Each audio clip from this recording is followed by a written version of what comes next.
शेती माझी प्रयोगशाळा या यूट्यूब चॅनलमध्ये मी आपलं स्वागत करतो. या चॅनलवर आपण नवीन असाल तर या चॅनलला सबस्क्राईब करा. या चॅनलचे नवनवीन व्हिडिओ पाहण्यासाठी बेल आयकॉन नक्की दाबा. आपणास व्हिडिओ आवडल्यास लाईक आणि शेअर अवश्य करा. नमस्कार, मी डॉक्टर मच्छिंद्र बांगर, महाराष्ट्रातील आणि देशातील हवामान परिस्थिती संदर्भात ताजा अंदाज देणारे एक हवामानातले बदल लक्षात घेत चला. आणि मॉडेलमध्ये उन्हाळ्याच्या अंदाजामध्ये थोडा एरर असतो, त्यामुळे कधी अंदाज चुकतात देखील. आपण या ठिकाणी बघतो महाराष्ट्राच्या दक्षिणेकडून मोठ्या प्रमाणात पावसाचं वातावरण काल दुपारनंतर तयार झालं होतं आणि जवळपास नांदेड, परभणी, बीड दक्षिण, अहिल्यानगर दक्षिण, त्याचबरोबर सोलापूर, लातूर, धाराशिव, काही प्रमाणात पुणे पूर्व, सातारा पूर्व भागात देखील काही ठिकाणी वातावरण तयार झालेलं होतं. मोठ्या प्रमाणात मेघगर्जना आणि हलक्या स्वरूपात पाऊस असा काही ठिकाणी वातावरण तयार झालं, काही ठिकाणी हलकी गारपीट झालेली आहे. दुसरी बाब म्हणजे आपल्याला या भागामध्ये देखील बाष्प वाढताना दिसतंय. म्हणजे अरबी समुद्राच्या दक्षिणेला आणि बंगालच्या उपसागराच्या दक्षिणेला देखील बाष्प वाढते. याचा अर्थ मान्सूनला अनुकूल अशा प्रकारच्या घटना या ठिकाणी घडू लागल्या आहेत. आज 22 तारीख आहे आणि महाराष्ट्रातील उष्णतेची लाट कमी झाली, मात्र पावसाचा अंदाज वाढला आहे. आणि यामध्ये खास करून संपूर्ण महाराष्ट्रात येलो अलर्ट पावसासंदर्भात दिलेला आहे. मात्र जसं आपण उत्तरेकडे जाऊ तसं उष्णतेची लाट दाखवण्यात आली आहे. उत्तरेकडील राज्यांमध्ये, मध्य भारतामध्ये उष्णतेची लाट कायम राहणार आहे. मात्र आज आपल्याला असं दिसते 23 तारखेला महाराष्ट्रात पहिल्यांदा मध्य महाराष्ट्र, पश्चिम महाराष्ट्र आणि मराठवाड्यात गारपिटीचा अंदाज देण्यात आला आहे. दक्षिण कोकणातही याचा प्रभाव राहील असा अंदाज आहे. आणि 23 तारखेला दमट वातावरणासंदर्भातील अलर्ट दिलेला आहे. उत्तर भारतातील आणि मध्य भारतातील बहुतांश राज्यांमध्ये उष्णतेची लाट कायम राहणार आहे. 24ला थोडं पावसाचं प्रमाण कमी होऊ शकतं, त्यामुळे थोडं उष्णतेची लाट आणखी प्रभावी होईल विदर्भासहित. महाराष्ट्रामध्ये गारपिटीचा अंदाज 24 तारखेला देखील मध्य महाराष्ट्र, पश्चिम महाराष्ट्र, मराठवाडा, कोकण असं देण्यात आला आहे. 25 तारखेला महाराष्ट्रात गारपिटीचा अंदाज नाही, परंतु किरकोळ पावसाच्या घटना महाराष्ट्राच्या दक्षिणेकडून घडतील असा अंदाज आहे. त्यामुळे जवळपास 25 तारखेपर्यंत दिलेला अंदाज महत्त्वाचा आहे आणि बहुतांश भारतातील राज्यांमध्ये उष्णतेची लाट कायम असणार आहे. मात्र या ठिकाणी निरीक्षण करण्यासारखी महत्त्वाची गोष्ट म्हणजे 26 तारखेला विदर्भाचा अपवाद वगळता भारतातील बहुतांश पावसाच्या घटना आणि उष्णतेची लाट देखील कमी होण्याचा अंदाज देण्यात आला आहे. या छायाचित्रानुसार आपण साधारण पाऊस कुठे झाला याचा अंदाज बांधतो. पूर्व भारतामध्ये जोरदार पाऊस झाल्याच्या घटना या ठिकाणी नोंदण्यात आल्या आहेत.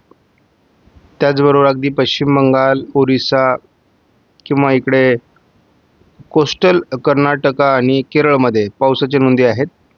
थोडं मराठवाड्याच्या दक्षिण भागामध्ये म्हणजे परभणी, लातूर या ठिकाणी पावसाच्या नोंदी दाखवण्यात आल्यात. परंतु काल सोलापूर, लातूर, धाराशिव या भागात देखील पावसाचा अंदाज होता. थोड्या पावसाच्या नोंदी काल ठाणे जिल्ह्यामध्ये देखील झालेल्या आहेत. सध्या आपण जर बघितलं तर समुद्री तापमान जे आहे प्रशांत महासागराचं, याच्या काही नोंदी उपलब्ध झालेल्या आहेत 8 एप्रिलला.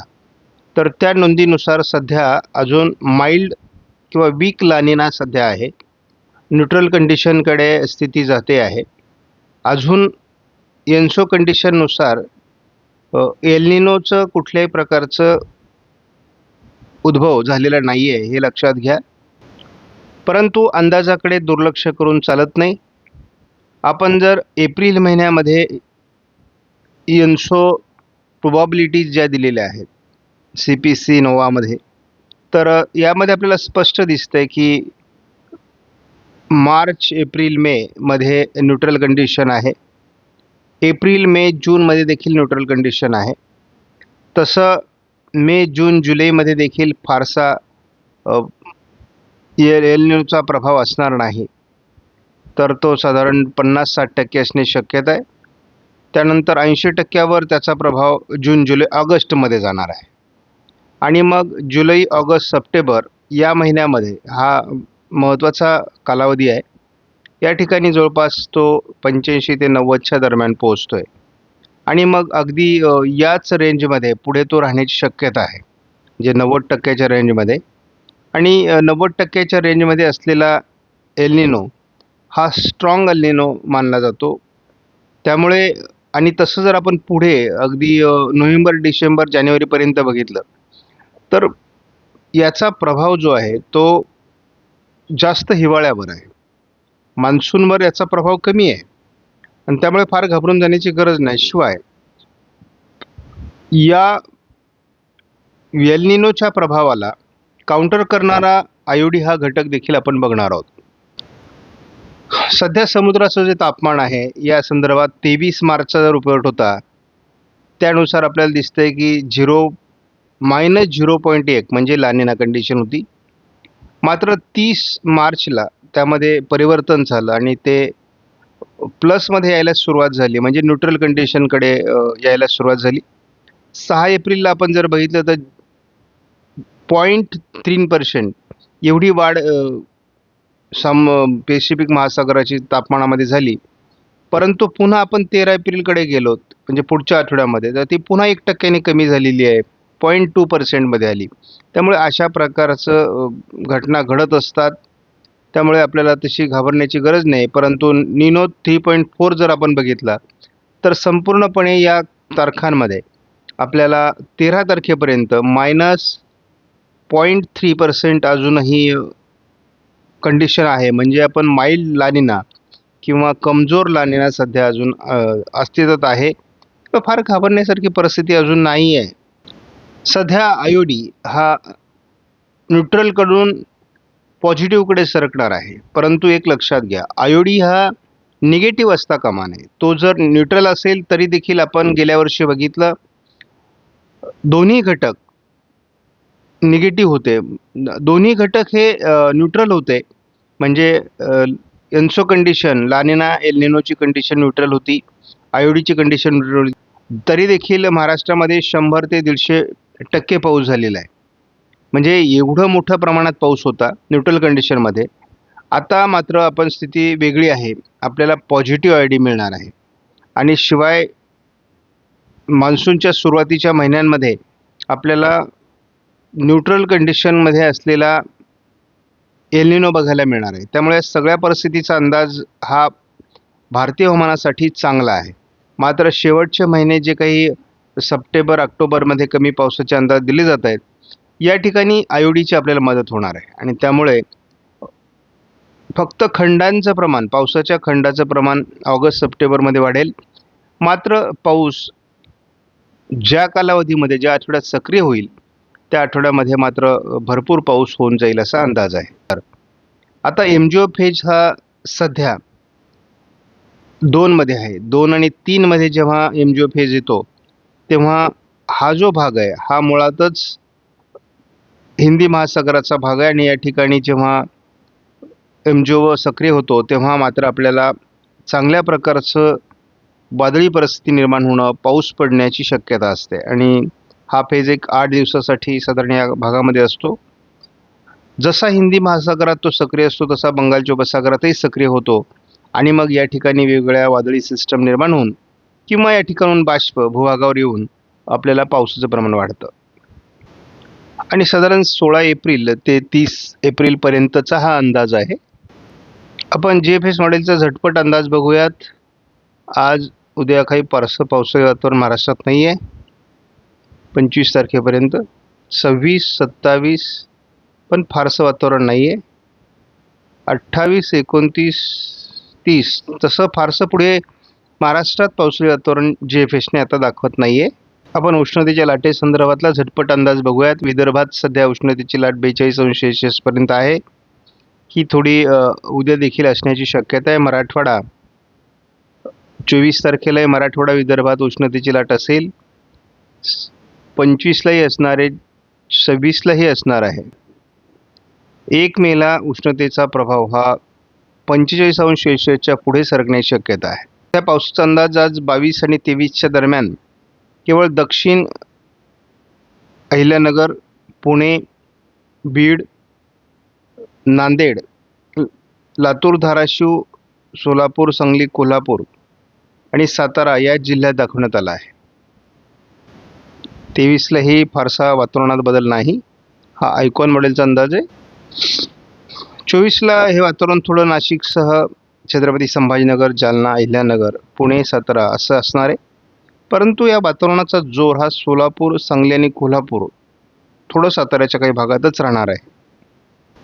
25 तारखेला देखील याच जिल्ह्यांमध्ये पावसाचा प्रभाव आहे आणि तोही कमी स्वरूपामध्ये आहे. 26 तारखेला तसं या मॉडेलने विरळ पाऊस दाखवलेला आहे. परंतु सध्या एक असं दिसतंय की आयकॉन मॉडेलच्या काही अंशाने पश्चिम महाराष्ट्र, मध्य महाराष्ट्राच्या काही जिल्ह्यांसाठी अंदाज महत्त्वाचा आहे. सध्या लाईव्ह स्वरूपात आपण जर बघितलं तर रत्नागिरी, थोडं कोल्हापूर, सिंधुदुर्ग आणि थोडं सांगलीच्या भागामध्ये सकाळीच पावसाचं अनुकूल वातावरण दाखवण्यात येऊ लागलं आहे. त्यामुळे ज्या भागामध्ये आपण म्हणजे सोलापूर, दक्षिण बीड, लातूर, धाराशिव, सातारा या भागात वातावरण दाखवतोय ते सकाळपासूनच विकसित होण्याची शक्यता आहे. काल देखील ठाणे जिल्ह्यामध्ये, रायगड जिल्ह्यामध्ये पावसाचं अनुकूल वातावरण सकाळीच तयार झालेलं होतं. साधारण आज देखील आपल्याला थोडं कोल्हापूर, सोलापूर, सातारा या भागातच किंवा सोलापूर, लातूर, धाराशिव भागातच पावसाचं अनुकूल वातावरण दाखवलं जाते. जूनपर्यंत जवळपास पावसाचे अंदाज हे अनिश्चित असतात.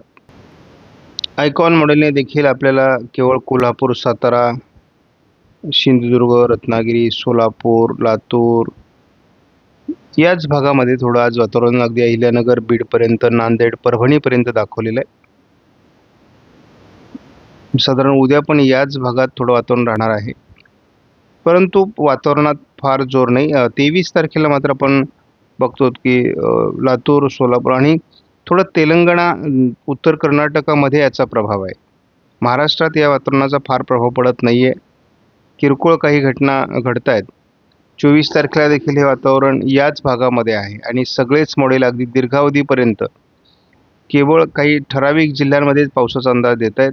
24-25ला सुद्धा म्हणजे यामध्ये थोडं नाशिकचा पूर्व भाग आहे, छत्रपती संभाजीनगर आहे, जालना, बीड, परभणी, नांदेड, लातूर, धाराशिव, सोलापूर, अहिल्यानगर, पुणे आणि सातारा, थोड्याफार प्रमाणात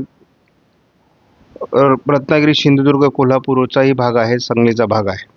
पण याच भागात पुन्हा वातावरण तयार होईल. उत्तर महाराष्ट्रातील नंदुरबार, धुळे, जळगावमध्ये सध्या कोणतंही मॉडेल फार वातावरण दाखवत नाही, हेही लक्षात घ्या. आणि विदर्भातही फारसं पावसाळी वातावरण दाखवलं जात नाही.